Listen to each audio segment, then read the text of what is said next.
Hello and welcome back to another review and recap for The Traitors Season 4. This video will cover episodes 4 and 5, and there's just so much to talk about that I just want to dive right into it, starting where last episode left off, and that was the Traitors visiting all the faithfuls that were tied to trees who were eligible to be let go face to face. But that's where we left off on a cliffhanger, and we start off this episode at breakfast, where everybody who was safe gets to the breakfast table first, gets their first pick at the smoked salmon, and then you have all the vulnerable players coming in one at a time. The first player to show up at breakfast is Ron. No surprise there, as there was no way that the Traitors were going to take him out this early. There's so much heat on Ron. Now, the thing is that Ron has his own theory on who he thinks one of the Traitors is. All because he said that the Traitors felt like they had light footing when they were walking around him, that the person who has the lightest feet here is Mora. It's a very interesting theory that we'll get more of as this episode goes on. The second person to come in is Lisa. Now, all the faithfuls agreed that when each person came in, they would ask their version of the story to see whose doesn't line up. And maybe that person is a traitor. And it's in this moment that we find out that Lisa doesn't really do well under pressure, because when she is asked questions right away, her first instinct is to say, I need a glass of water or tea, meaning I need time to stall to get my story straight. But luckily for Lisa, she does cooperate some of the details from Ron's story where there was a henchman in a black mask. The thing is that Lisa kind of goes too deep into the story and giving too many details, which then leads to some people having suspicion on her in the next episode, but we'll put a pin in that, as the next person who comes to breakfast is Eric. Again, has a lot of the same details as Ron and Lisa, but we find out in Eric's confessional that he has a possible ace up his sleeve. That once he gave his last plea about haunting the Traitors if he were to leave that night, he felt like he heard one of the Traitors laugh. But he wasn't going to give out this information right at breakfast, or really until the timing was right. And then it was down to either Kristen or Caroline coming to breakfast last, and the last person to breakfast was Kristen. This is where we get a flashback to the previous night, where Caroline takes down her blindfold and sees Candace, Lisa, and Rob standing in front of her. It sounded like Caroline was more shocked that Lisa had a hand in taking her out. She thought that the housewives were going to work together, but like I said at the end of last week's review and recap, this was the right move. If you have two housewives coming back into the house, it could send red alarms that at least one housewife is a traitor. So this was the right thing to do. I did like Lisa saying, back to Dubai you go, and also when Caroline was like, maybe I'll see you at BravoCon, and Lisa's like, no you won't. I thought that was really funny and really well played. Everybody finishes up their breakfast, and then we get a little bit of game talk before heading off to the mission, where Tiffany throws out Ron's name, which people seem to be on board for. That is until we see Colton talking to a different group, saying that he wants to take a big swing and he wants to vote out Tiffany, off of the basis of a conversation that he had with her in episode 3, where she was giving out so much information saying that, oh, Jam Jam is 100% a traitor. He's going after gamers. I would never go after gamers. So we have to take out Jam Jam. Then we got to take out Ron, and then we got to take out Michael. Colton felt like it was reverse psychology. She was saying that this was Jam Jam's plan, but really it could be her plan. So Colton, for the entirety of this episode, will be pushing Tiffany as the name, as Tiffany is pushing out Ron's name. We're gonna put a pin in all of this as everybody heads down to meet up with Alan, where Alan tells everyone that they will have to work in small groups,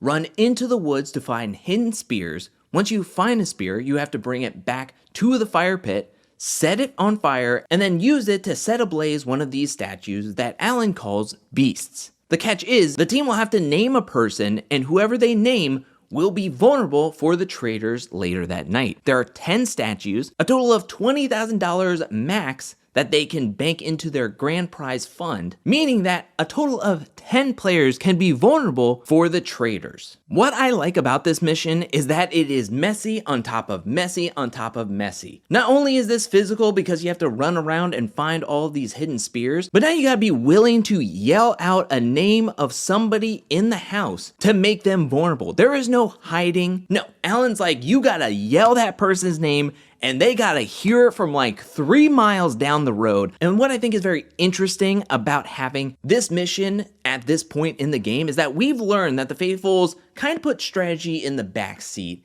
and they kind of put their petty and messiness up front. And that's what we get from this mission, because as we see more and more teams finding these spears and bringing them to the fire pit, you have Ron, who is vulnerable first, no surprise there. Second, very interesting enough, instead of them taking out Michael, they take out Tiffany because of what Colton had said and brought up prior to the mission, that Monet kind of pushed, maybe we should go for Tiffany. So he does stick one of the beasts and then calls out Tiffany's name. This coincides with Tiffany's group coming in right after them, that she was surprised to see her name now crossed off the list of being shielded that night, that instead of going for any type of strategy, just decides that I'm gonna get even and I'm gonna call out one person from their group. So that leads Tiffany to spearing one of the beasts and yelling out Monet's name. The same thing happens with the next group, who takes out Michael. Michael's group was right after them, saw his name being taken down to be shielded, so Natalie was like, you should just yell out one of their names. And so Michael yells out Tara's name, not once, but like 50 times. And it just showed off the pettiness, the chaos of this group, rather than there being a full-blown strategy. And you know what? I'm kind of here for it. The other players who are vulnerable, you got Steven getting taken out, Lisa, Mora, mainly because of Ron, who thinks that Mora is a traitor thanks to his Lightfoot theory. Then you have Johnny, and Jam Jam was the last person to be unshielded in this mission. So they got all 10 statues, all 10 beasts, they got $20,000, and 10 players are now vulnerable for the Traitors. We go back to the castle for minimal game talk, as it seems like there are two trains of thoughts here going into the round table. It's Tiffany pushing out Ron's name, and Colton pushing out Tiffany's name. And that's when we get to the round table, where Colton calls out Tiffany right off the bat. He tells everybody about Tiffany's plan, saying that it was Jam Jam plan, but really he thinks that it's Tiffany. And it's at this point that I felt like Colton wasn't making the strongest argument to take out Tiffany, or for people to vote out Tiffany. Even a lot of people were saying that I never even would have suspected her. You know, you're bringing out her name and I didn't see it. It just felt like it was going to take a lot for Colton to sway a lot of players, the majority of players, to vote out Tiffany at this moment, except for when Eric decides to drop the mic on Tiffany. Because as I said earlier, while being tied to the tree and blindfolded, Eric thought that he heard one of the traitors laugh. He didn't bring it up at all until this moment at the round table, where he said that he did hear somebody laugh and that he's 90% sure that it was Tiffany's laugh. And that was the nail in the coffin. Candace did try to get everybody set back on Ron, who did take a little bit of heat when he pushed out Mora as a possible traitor because of her light steps. And Mora clapped back at Ron, and I thought that she did a really good job at defending herself. At the end of the day, it was a little bit of Colton, but mainly Eric, who set everybody on track to vote out Tiffany. As the votes came in, it was 1 vote for Jam Jam, there were 2 votes for Ron, Candace, and Michael, and 15 people voted for Tiffany. There were a lot of motions happening around the table, and Tiffany stands up there and says that she is 100% a faithful. And Colton and Eric mostly are surprised. They are shocked that Tiffany was a faithful. It's pretty somber in the castle as everybody's kind of milling around, talking a little bit before bed. Everybody goes to bed. Then we get to Traitors Tower, where Candace mentions to Lisa, she said it earlier at the mission to Lisa, but she says it again at Traitors Tower to Lisa as well as Rob for the first time, saying that Monet came up to Candace saying that he's suspicious of Lisa. He really had no evidence or really anything, but he was going off of vibes, saying that there's something off with Lisa, and there's a little tickle in my brain about Lisa possibly being a traitor. Looking at the 9 players now who are vulnerable, I was like, Monet is actually a pretty good person to take out at this moment. I love Monet, but looking at the list of 9 people left, it's kind of like, you know, Monet is somebody who I could see later on in the game being a nucleus of gathering up players, gathering up faithfuls to vote in a block and to trade information. You know, Natalie and Monet were getting very close with one another, so I just felt like Monet would have been the smartest choice. But at the end of episode 4, you have Rob and Candace being like, yeah, but Monet is really good at challenges and we need to win more and more money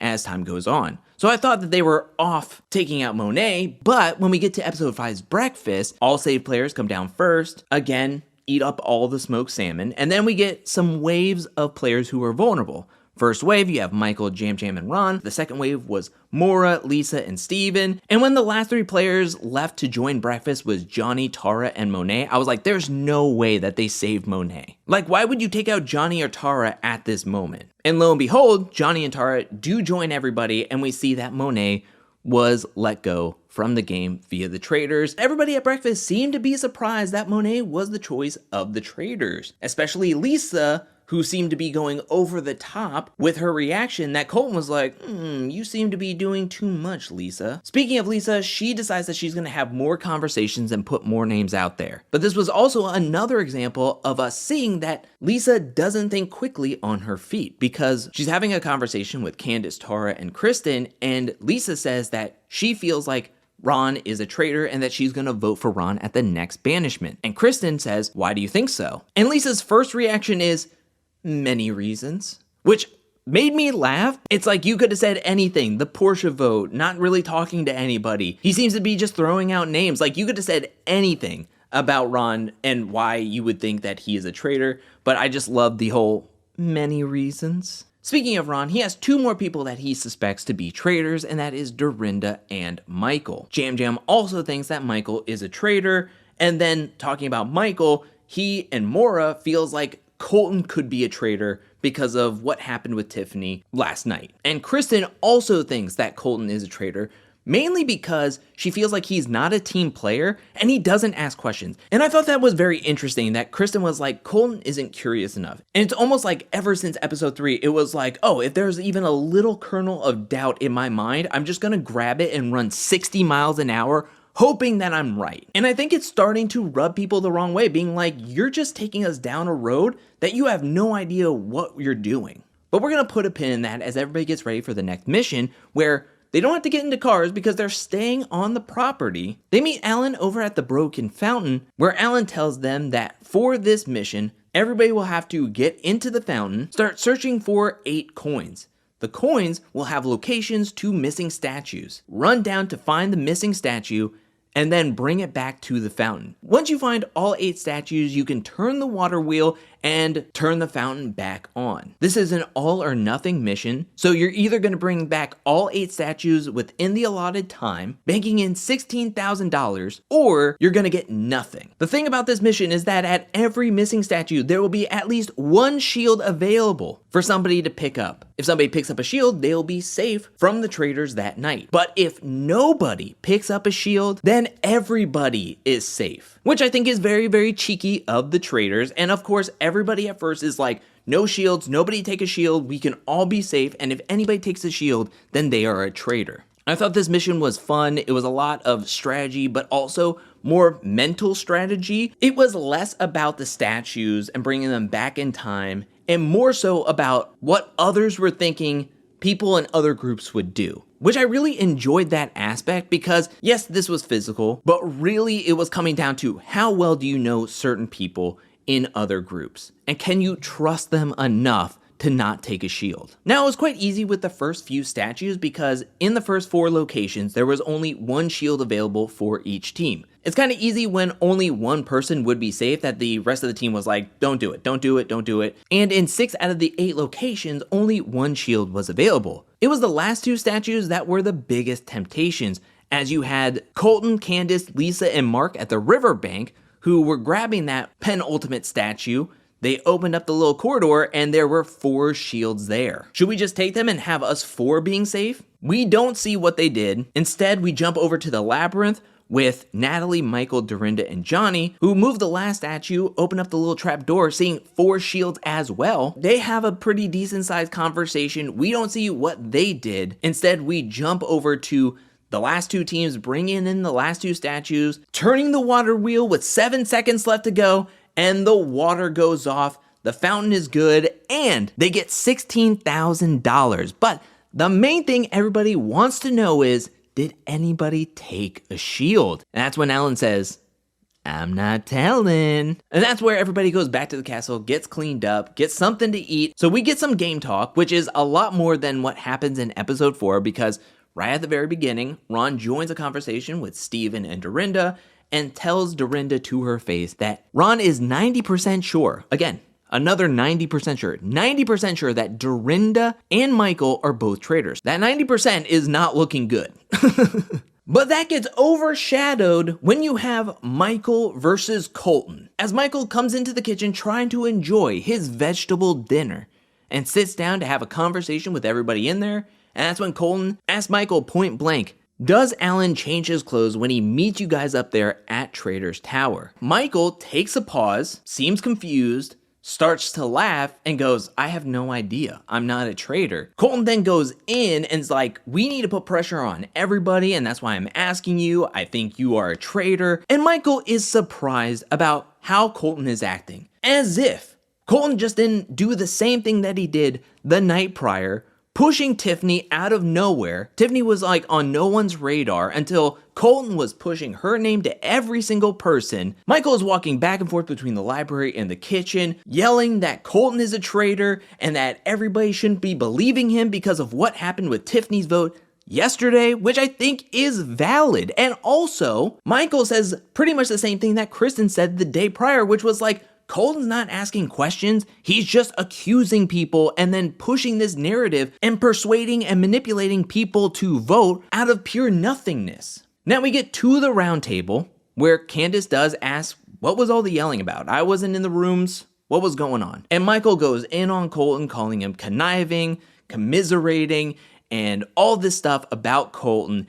And here's the thing, Michael had a good case and had people on his side about Colton. Colton is playing this game fast and loose. He is just throwing names out there. He does have some reason on why he thinks the way he does, but nothing really is hard-hitting evidence. So I think people came into this roundtable ready and willing to vote out Ron, and not really looking at Michael because I think they truly believe that he is a faithful, he's just loud and distracting. And even with Colton putting Michael out there, I don't think people were really looking at Michael to vote out this week. But Michael does dig himself a huge hole, because in the middle of him talking about Colton's track record, talking about the Tiffany vote, sticking to the facts, if he just stuck to the facts and didn't talk as much, I think Michael would have been saved from this vote.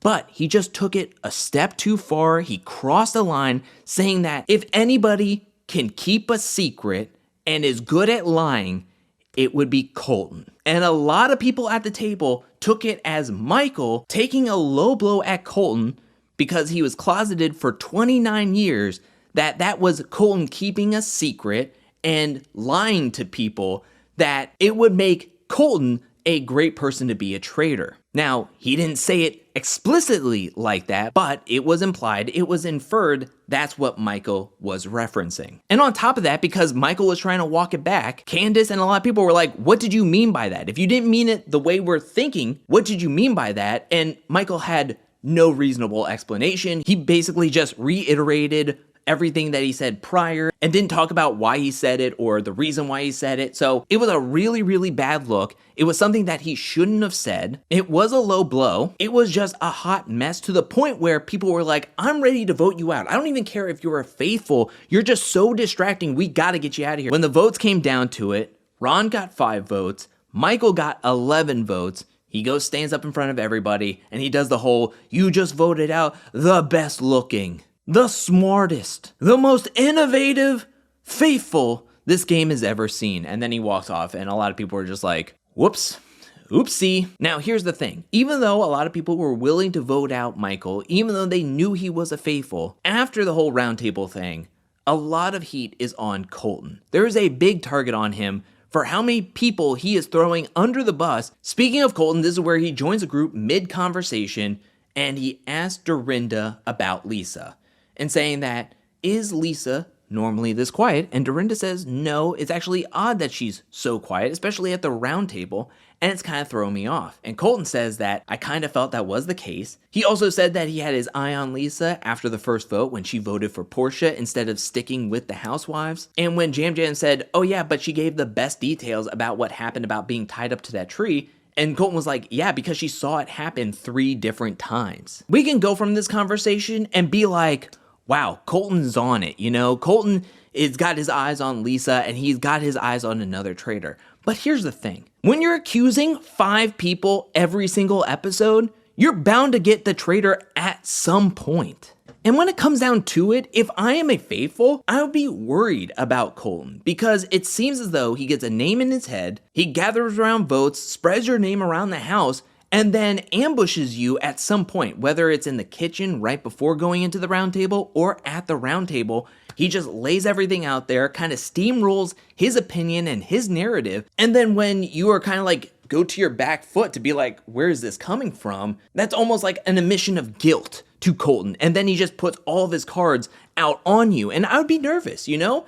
And I know that a lot of this faithful group is playing very passively. And it's almost like maybe after Ron got the Portia vote wrong, that people were like, I don't want to say anything because I don't want to turn out like Ron and not have anybody to talk to and be on an island and everything. So a lot of people are keeping their mouths kind of like tight-lipped. It leads to more boisterous voices like Colton, who is just throwing out 3 different names every single time. And I think some of the faithfuls are like, at least it's not me. But it could be you. But this is where we get back to Traitors Tower, and you have Rob saying, hey, Colton's throwing out your name. He was throwing it out to a lot of people, even got Dorinda to back him up. And Lisa was like surprised by that. To the point where Lisa and Candace are both like, we should take out Colton tonight. Hopefully somebody grabbed a shield and it wasn't Colton because Candace and Lisa both said that their group didn't take shields. So Colton is up for grabs as long as one person took a shield. But that's gonna put a lot of heat on Lisa. No? That Colton just put her name out there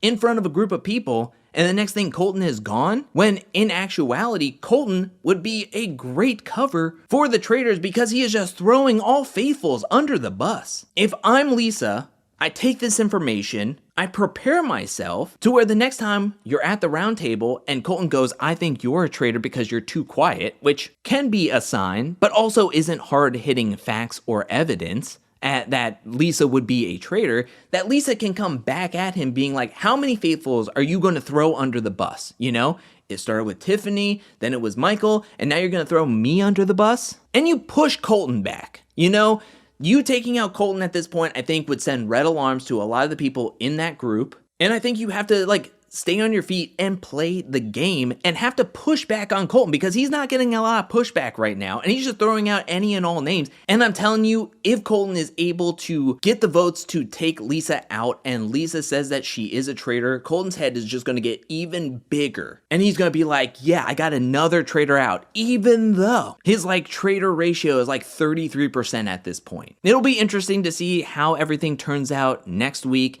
If anybody took a shield. I personally don't think anybody took a shield, but I think it would be very interesting to see if anybody took a shield, as well as will they go after Colton, and if Colton stays in the game, what would happen? How is Lisa going to start trying to pivot and swerve out of danger? I think it's going to be very, very interesting. But that's it for this week's episodes of The Traitors, episodes 4 and 5. What'd you think about this week's episodes? Let me know down in the comment section below. I want to hear anything and everything. This game is getting so good. Now there's heat finally being put on some of the Traitors from Monet, Colton, and now a lot of the boisterous players are now getting heat on them as well.